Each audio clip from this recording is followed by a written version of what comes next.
ಯಾರೊಳಗೆ ಪೂರ್ಣ ಸತ್ಯ ಇದೆಯೋ ಅವ್ರು ಮಾತ್ರ ಈ ಬ್ರಹ್ಮಾಸ್ತ್ರನ ನಡೆಸಬಲ್ಲರು. ತಮ್ಮ ಎಥಿಕ್ಸ್ ಪ್ರಿನ್ಸಿಪಲ್ನ ಒಳಗೆ ನಿಪುಣರಾದಂಥವರು, ತಮ್ಮ ಭಾವನೆ ಕೇವಲ ಕಲ್ಯಾಣಕಾರಿ ಆದಂಥವರು ಮಾತ್ರ ಈ ಬ್ರಹ್ಮಾಸ್ತ್ರ ನಡೆಸಬಲ್ಲರು.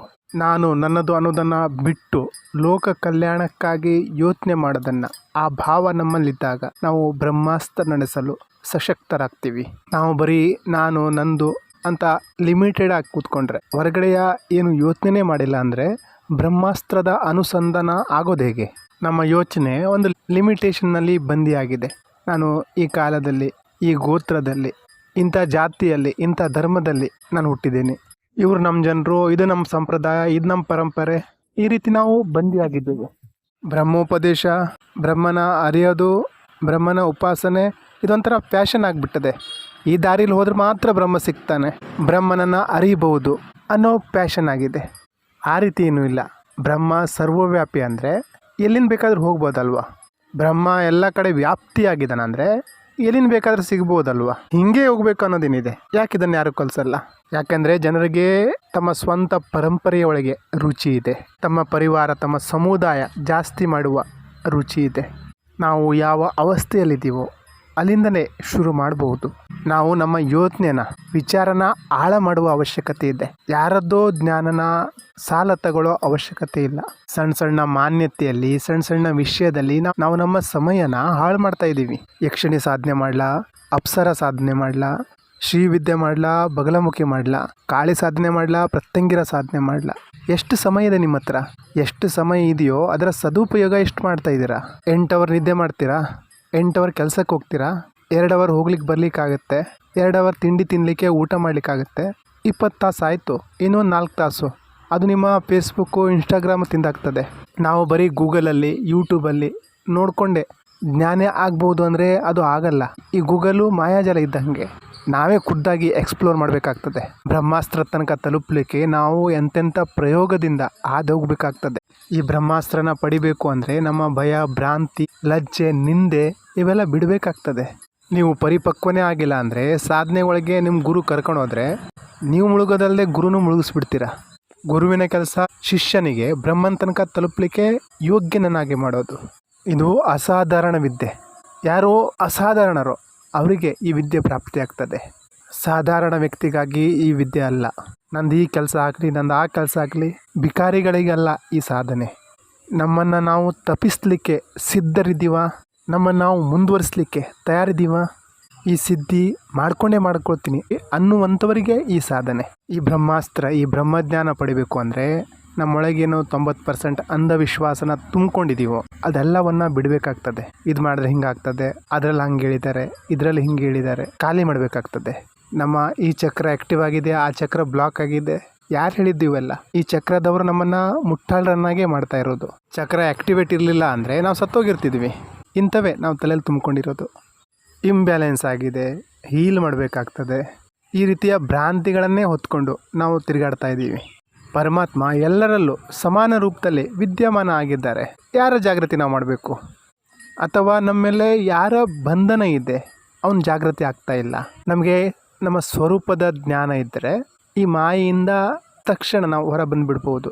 ಇವತ್ತು ಹೀಲಿಂಗ್ ಒಳಗಡೆ ಎಲ್ಲ PhD ಹೋಲ್ಡರ್ ಇದ್ದಾರೆ. ತಂತ್ರವಿದ್ಯೆಯಲ್ಲಿ PhD ಹೋಲ್ಡರ್ ಇದ್ದಾರೆ. ಫೇಸ್ಬುಕ್ಕು, ಇನ್ಸ್ಟಾಗ್ರಾಮಲ್ಲಿ ಹೋದರೆ ಮಹಾರಾಜರು, ಪಂಡಿತರು, ಮೇಧಾವಿಗಳು, ಗುರುಗಳು, ಅಬ್ಬಬ್ಬ, ಹಣೆ ಮೇಲೆ ನಾಮ ಏನು, ರುದ್ರಾಕ್ಷಿ ಮಾಲೆ ಏನು, ಆ ಬಟ್ಟೆ ಏನು, ಅಬ್ಬಬ್ಬ. ಪುಸ್ತಕ ಓದ್ಕೊಂಡು ತಿಳ್ಕೊಳ್ಳೋದು ಬೇರೆ, ಅನುಭವದಿಂದ ತಿಳ್ಕೊಳ್ಳೋದು ಬೇರೆ. ಪುಸ್ತಕಗಳೇನೋ ಬೇಕಾದಷ್ಟಿವೆ, ಆದರೆ ನಮಗೆ ಮೂಲ ಜ್ಞಾನ ಇರಬೇಕು. ಮೂಲ ಜ್ಞಾನನೇ ಇಲ್ಲ ಅಂದರೆ, ಫೌಂಡೇಶನ್ನೇ ಗಟ್ಟಿ ಇಲ್ಲ ಅಂದರೆ ಬಿಲ್ಡಿಂಗ್ ಕಟ್ಟಿ ಏನು ಲಾಭ ಆಗ್ತದೆ? ಕಲ್ಲು ಕೆತ್ತನೆಯಾಗಿಲ್ಲ ಅಂದರೆ ಅದು ಮೂರ್ತಿ ಆಗೋದಾದರೂ ಹೇಗೆ? ನಾವು ಸರಿಯಾಗಿ ತಪ್ಪಿಸಿಲ್ಲ ಅಂದರೆ ನಾವು ಬಂಗಾರವಾಗಿ ಹೊರಹೊಮ್ಮೋದು ಹೇಗೆ? ಇಲ್ಲಿ ಯಾರಿಗೂ ತಪ್ಪಿಸೋದು ಬೇಕಾಗಿಲ್ಲ, ಎಲ್ರಿಗೂ ಎನರ್ಜಿ ಎಕ್ಸ್ಚೇಂಜ್. ನನಗೆ ದುಡ್ಡು ಕೊಡಿ, ನಾನು ನಿಮ್ಗೆ ಹೇಳ್ಕೊಡ್ತೀನಿ. ಇದು ಮೂರ್ಖರನ್ನಾಗಿ ಮಾಡೋ ಕೆಲಸ. ಮುಖವಾಡ ಒಳಗಡೆ ಅಂತೂ ಏನೂ ಇಲ್ಲ. ಪರಂಪರೆ ಏನು ಹೇಳ್ತದೆ? ಶಿಷ್ಯನ ಪಾತ್ರತೆ ನೋಡಿ ಕೊಡಬೇಕು ಅಂತ. ದುಡ್ಡು ಕೊಡ್ತಾರಂತೆ ಕೊಡೋದಲ್ಲ. ಶಿಷ್ಯನಿಗೆ ಯೋಗ್ಯತೆ ಇರಬೇಕು. ಒಂದು ವೇಳೆ ಶಿಷ್ಯನಿಗೆ ಪಾತ್ರತೆ ಇಲ್ಲ ಅಂದರೆ ಅವನ ಪಾತ್ರತೆನ, ಅವನ ಯೋಗ್ಯತೆನ ಬೆಳೆಸಿ, ಅವನ ಪರೀಕ್ಷೆ ಮಾಡಿ, ಅವನಿಗೆ ಕಲಿಸಿ. ಈ ಬ್ರಹ್ಮಾಸ್ತ್ರನೂ ಸಹ ಅತಿ ದೊಡ್ಡ ವಿಷಯ. ಬ್ರಹ್ಮಾಸ್ತ್ರದ ಸಾಧಕ ಎಲ್ಲ ಕಲೆಯಲ್ಲೂ ನಿಪುಣ ಆಗಿರ್ತಾನೆ. ಅವನು ಯಾವುದನ್ನೇ ಓದಲಿ, ವೇದ ಆಗಿರ್ಬೋದು, ಉಪನಿಷತ್ ಆಗಿರ್ಬೋದು, ಯಾವುದೇ ಗ್ರಂಥ ಓದ್ರೂ ಅವನಿಗೆ ಪೂರ್ತಿ ಅದು ಅರ್ಥ ಆಗ್ತದೆ. ಎಂಥದೇ ಪರಿಸ್ಥಿತಿಯಲ್ಲೂ ಯಾವುದೇ ಘಟನೆಯಲ್ಲಿ ಅಲ್ಲಿನ ಪರಿಸ್ಥಿತಿಯನ್ನು ಕ್ಷಣ ಮಾತ್ರದಲ್ಲಿ ಗ್ರಹಿಸಬಲ್ಲ. ಅವನಿಗೆ ಬ್ರಹ್ಮಾಂಡದ ರಹಸ್ಯ ಅರ್ಥ ಮಾಡ್ಕೊಳ್ಬೇಕು ಅನ್ನೋದೇನಿರಲ್ಲ, ಎಲ್ಲ ಅರ್ಥ ಆಗ್ತದೆ. ಇದೇ ಬ್ರಹ್ಮಾಸ್ತ್ರ ವಿದ್ಯೆ. ಅಂದರೆ ನಮ್ಮ ಸೂಕ್ಷ್ಮ ಶರೀರ, ಸೂಕ್ಷ್ಮ ಮನಸ್ಸು ಜಾಗೃತ ಆಗೋದು. ನಮ್ಮ ಶರೀರದಲ್ಲಿ 3 ಥರದ ಚಿತ್ರ ನಡೀತಾ ಇದೆ. ಒಂದು ಬಾಹ್ಯ ಮನಸ್ಸಿನ ಚಿತ್ರ, ಅಂತರ್ಮನಸ್ಸಿನ ಚಿತ್ರ, ಸೂಕ್ಷ್ಮ ಮನಸ್ಸಿನ ಚಿತ್ರ. ಜ್ಞಾನದ 2 ಅವಸ್ಥೆ ಇದೆ. ಒಂದು ಈ ಪೃಥ್ವಿಯ ಮೇಲೆ ಮನಸ್ಸಿನ ಮೂಲಕ ಏನು ಸಂಚಿತ ಜ್ಞಾನ ಪಡಿತಾ ಇದ್ದೀವಿ, ನಮ್ಮ ಪಂಚೇಂದ್ರಿಯಗಳ ಮೂಲಕ ಕಂಡಿದ್ದು, ಕೇಳಿದ್ದು, ಓದಿದ್ದು, ನೋಡಿದ್ದು, ಇದು ಒಂಥರ ಜ್ಞಾನ. ಗಮನವಿಟ್ಟು ಕೇಳಿಸ್ಕೊಳ್ಳಿ. ಇದು ನಿಮ್ಗೆ ಅರ್ಥ ಆಯಿತು ಅಂದರೆ ನೀವು ನಿಮ್ಮ ಹುಟುಕಾಟದಲ್ಲಿ ಅಗ್ರೆಸಿವ್ ಆಗ್ತೀರ. ಎರಡನೇದು, ಎಲ್ಲಿಂದ ನಾವು ಇದನ್ನೆಲ್ಲ ಬಿಡ್ತೀವೋ, ಎಲ್ಲಿಂದ ನಾವು ಈ DNA ಪ್ಯಾಟರ್ನ್ ಏನಿದೆ ಅದನ್ನು ಬಿಡ್ತೀವೋ. ಯಾಕಂದರೆ ಈ ಪ್ಯಾಟರ್ನು ಈಗಿಂದಲ್ಲ, 7 ತಲೆಮಾರು ಅಂತೀವಲ್ಲ, ಅಲ್ಲಿಂದ ಬಂದಿರೋದು. ಪಿತ್ರದ ವಿಜ್ಞಾನ ನೋಡೋದಾದರೆ 7 ಪೀಳಿಗೆಯ ಏನು ಸಂಸ್ಕಾರ ಇದೆ ಅದು ನಮ್ಮಲ್ಲಿ ಬಂದಿರ್ತದೆ. 7 ಪೀಳಿಗೆಯ ಒಂದು ಕಲೆ, ಒಂದು ಬೀಜ ಇದೆ, ಬ್ರಹ್ಮನ ಬೀಜ ಇದೆ ನಮ್ಮೊಳಗೆ ಇರುವಂತಹ ಆ ಸೂಕ್ಷ್ಮ, ಆ ಒಂದು ಕಣ, ಅದಕ್ಕೆ ಅವಕಾಶ ಸಿಕ್ಕಿದ್ರೆ ಅದು ವಿಕಸನ ಆಗ್ತದೆ. ಒಳಗಿರುವಂತಹ ಆ ಸೂಕ್ಷ್ಮದಿಂದ ಏನಾದರೂ ನಮಗೆ ಜ್ಞಾನ ಸಿಗ್ಲಿಕ್ಕೆ ಸ್ಟಾರ್ಟ್ ಆದರೆ, ಇದು ಸರಿ, ಇದು ಯಾಕೋ ತಪ್ಪು ಅನಿಸ್ತಾ ಇದೆ, ಸರಿ ಆಗ್ತಾ ಇಲ್ಲ ಇದು ಅಂತ ನಮಗೆ ಅನಿಸ್ಲಿಕ್ಕೆ ಶುರು ಆಯಿತು ಅಂದರೆ, ಅಥವಾ ಇದು ಸರಿ ಇದು ತಪ್ಪು ಅನ್ನೋ ಒಂದು ಸೆನ್ಸ್ ನಮ್ಮೊಳಗೆ ಕ್ರಿಯೇಟ್ ಆಗ್ತಾ ಇದೆ ಅಂದರೆ, ಆ ಸೆನ್ಸ್ನ ನೀವು ಏನಾದರೂ ಹಿಡ್ಕೊಂಡ್ರೆ ಮೂಲ ರೂಪ ತನಕ ತಲುಪಬಹುದು. ಇಲ್ಲಿ ಮನಸ್ಸಿನ ಬಗ್ಗೆ ಮಾತಾಡ್ತಾ ಇಲ್ಲ, ಸೂಕ್ಷ್ಮದ ಬಗ್ಗೆ ಮಾತಾಡ್ತಾ ಇದ್ದೀನಿ. ಒಂದು ವೇಳೆ ನೀವು ಯಾವುದಾದ್ರೂ ಸಾಧನೆ ಮಾಡ್ತಾ ಇದ್ದೀರಾ ಅಂದರೆ ನೀವು ಆಲ್ರೆಡಿ ತುಂಬ ಪ್ಯಾಟರ್ನ್ನ ಕ್ರಿಯೇಟ್ ಮಾಡಿದ್ದೀರಾ. ನಮ್ಮೊಳಗೆ ಒಂದು ಬೀಜ ಆಲ್ರೆಡಿ ಇದೆ, ಅದಕ್ಕೆಲ್ಲ ಗೊತ್ತಿದೆ, ಎಲ್ಲ ಸತ್ಯ ಗೊತ್ತಿದೆ. ಅದು ಇನ್ನೂ ಜ್ಞಾನ ಅರ್ಜಿತ ಮಾಡ್ತಾನೂ ಇದೆ.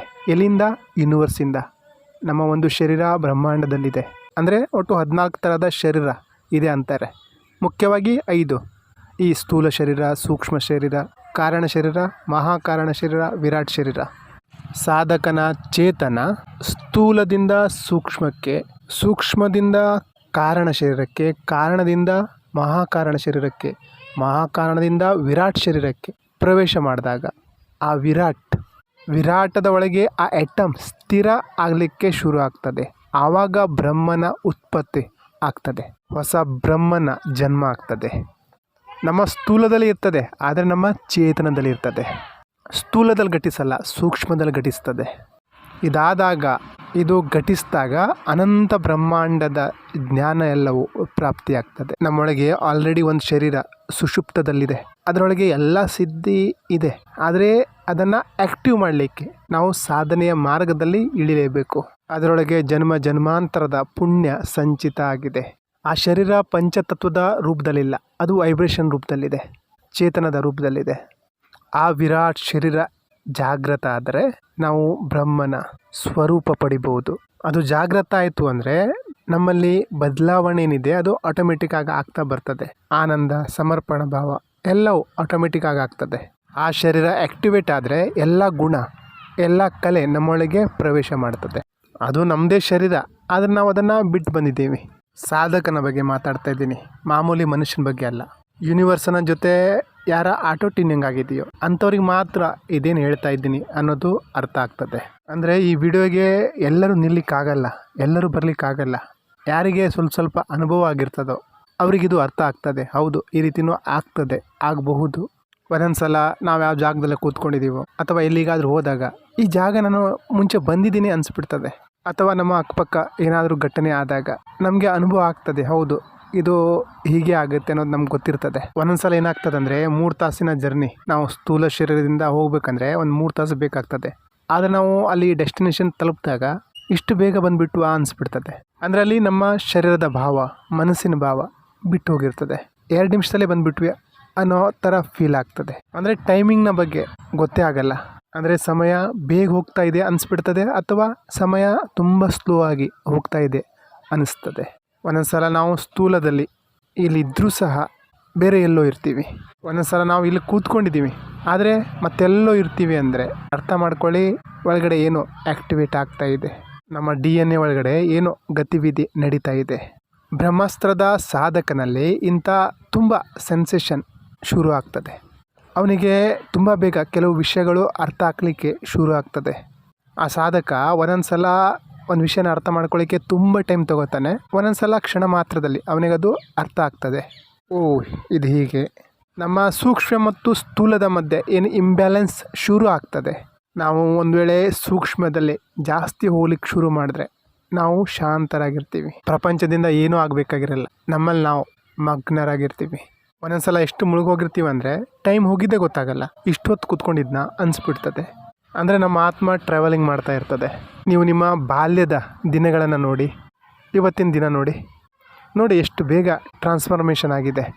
ಒಂದು ಸೆಕೆಂಡಲ್ಲಿ ನಿಮ್ಗೆ ಅರ್ಥ ಆಗ್ತದೆ, ನಾನು ಸಣ್ಣವನಿದ್ದೆ, ಇಂಥ ಸ್ಕೂಲಿಗೆ ಹೋಗಿದ್ದೆ, ಕಾಲೇಜಿಗೆ ಹೋದೆ, ಕೆಲಸಕ್ಕೆ ಹೋದೆ, ಮದುವೆ ಆಯಿತು, ಮಕ್ಕಳಾದವು. ಈಗ ಎಷ್ಟು ಬೇಗ ಸಮಯ ಹೋಗ್ಬಿಡ್ತು, ಅರ್ಧ ಜೀವನನೇ ಮುಗಿದೋಗ್ಬಿಡ್ತು. ಇದೇ ವಿಜ್ಞಾನ. ಒಂದೊಂದ್ಸಲ ನಮ್ಗೆ ಅನಿಸ್ತದೆ ನಾವು ಇವೆಲ್ಲ ನೋಡುವವನು, ನಾನದಲ್ಲ, ನಾನಿದಲ್ಲ, ನಾನು ಎಲ್ಲೋ ಇರಬೇಕಾಗಿತ್ತು, ಇದೆಲ್ಲಿ ಸಿಕ್ಕಾಕೊಂಡಿದ್ದೀನಿ. ಈ ರೀತಿ ಆಭಾಸ ಆಗ್ಲಿಕ್ಕೆ ಶುರು ಆದರೆ ಅರ್ಥ ಮಾಡ್ಕೊಳ್ಳಿ, ಆ ಪರಮಾತ್ಮನ ಜೊತೆ ಕನೆಕ್ಟ್ ಆಗ್ತಾ ಇದ್ದೀರಾ, ಬ್ರಹ್ಮನ ಜೊತೆ ಕನೆಕ್ಟ್ ಆಗ್ತಾ ಇದ್ದೀರಾ ಅಂದಾಗ ಗುರುವಿನ ಆಗಮನ ಆಗ್ತದೆ. ನೀವು ಯಾವುದಾದ್ರೂ ಮಾಧ್ಯಮದಿಂದ ಯಾವುದಾದ್ರೂ ರೂಪದಲ್ಲಿ ಗುರುವಿನ ಭೇಟಿ ಮಾಡೇ ಮಾಡ್ತೀರಾ. ಹೇಗಾದರೂ ಯಾವುದಾದ್ರೂ ರೂಪದಲ್ಲಿ ನಿಮಗೆ ಸಿದ್ಧರ ಕ್ಷೇತ್ರದಲ್ಲಿ ಪ್ರವೇಶ ಸಿಗ್ತದೆ. ಯಾವ ಜಾಗಕ್ಕೆ ನೀವು ಹೋಗಬೇಕಾಗಿತ್ತೋ ಅಲ್ಲಿ ಹೋಗ್ತೀರಾ. ಯಾಕಂದರೆ ನೀವೀಗ ಪೂರ್ತಿ ತಯಾರಾಗಿದ್ದೀರಾ. ಕಾಲ ತಾತ್ರೀತ, ದೇಹ ತಾತ್ರೀತದ ಕಡೆ ನಿಮ್ಮ ಹೆಜ್ಜೆ ಶುರು ಆಗ್ತದೆ. ಈಗ ನೀವು ಆತ್ಮದ ಬಗ್ಗೆನೇ ಚಿಂತನೆ ಮಾಡ್ತೀರಾ. ನನ್ನ ಹತ್ರ ಎಷ್ಟು ಟೈಮ್ ಇದೆ, ಎಷ್ಟು ಬೇಗ ನಾನಲ್ಲಿ ತಲುಪಬೇಕು, ಯಾವ ರೀತಿ ಹಾರಬೇಕು, ಅಥವಾ ಎಷ್ಟು ದೊಡ್ಡ ದೊಡ್ಡ ಹೆಜ್ಜೆ ಹಾಕಬೇಕು ಅನ್ನೋದು ಗೊತ್ತಾಗ್ತದೆ. ಅಂದರೆ ನೀವು ರಿಬೂಟ್ ಆಗುವಂತಹ ಸ್ಥಿತಿ, ಒಂದು ಹೊಸ ಶಕ್ತಿಯೊಂದಿಗೆ, ಊರ್ಜಿಯೊಂದಿಗೆ ಹೊಸ ಜೀವನದ ಪ್ರಾರಂಭ. ರಿಬೂಟ್ ಅಂದರೆ ಸಮಾಧಿ ಸ್ಥಿತಿ. ಸಮಾಧಿ ಸ್ಥಿತಿಯಿಂದ ಬಂದ ಮೇಲೆ ಹೊಸ ಎನರ್ಜಿಯೊಂದಿಗೆ ಹೊಸ ಜೀವನದ ಪ್ರಾರಂಭ. ರಿಬೂಟ್ ಮಾಡಿದ್ಮೇಲೆ ಕಂಪ್ಯೂಟ್ರು ಆಫ್ ಆಗಿ ಆನ್ ಆಗುತ್ತಲ್ಲ, ಫಾಸ್ಟಾಗಿ ನಡಿಲಿಕ್ಕೆ ಶುರು ಆಗ್ತದಲ್ಲ, ಆ ರೀತಿ. ಮೊಬೈಲಲ್ಲೂ ವೈರಸ್ ಜಾಸ್ತಿ ಆಗ್ತಾಯಿದೆ, ಹ್ಯಾಂಗ್ ಆಗ್ತಾಯಿದೆ ಅಂದಾಗ ನಾವೊಂದ್ಸಲ ರಿಬೂಟ್ ಮಾಡ್ತೀವಲ್ಲ, ರೀಸೆಟ್ ಮಾಡ್ತೀವಲ್ಲ, ಆ ರೀತಿ ನಮ್ಮ ಜೀವನದಲ್ಲೂ ಒಂದ್ಸಲ ನಾವು ರಿಬೂಟ್ ಮಾಡಬೇಕಾಗ್ತದೆ. ಆ ಜಾಗೃತಿ ಆದಮೇಲೆ ನಾವು ನಮ್ಮ ವಾಸ್ತವಿಕ ಸ್ವರೂಪಕ್ಕೆ ಬರ್ತೀವಿ. ಈ ಸ್ವಾಧ್ಯಾಯ ಕಂಟಿನ್ಯೂಸ್ ಆಗಿ ಆ ಸ್ವರೂಪದಲ್ಲಿ ಇದ್ದು ನಾವೇನು ಸ್ವಾಧ್ಯಾಯ ಮಾಡ್ತೀವಿ, ಅದನ್ನೇ ಮೋಕ್ಷ ಅಂತಾರೆ. ಯಾವ ಸ್ವರೂಪ? ನಿರ್ಗುಣ, ನಿರಾಕಾರ, ಎಲ್ಲ ಮಾಯೆ ಅನ್ನೋದು ಗೊತ್ತಾಗ್ತದೆ. ಬ್ರಹ್ಮ ಸತ್ಯ, ಜಗತ್ ಮಿಥ್ಯ, ಅದು ಅರಿವಾಗ್ತದೆ.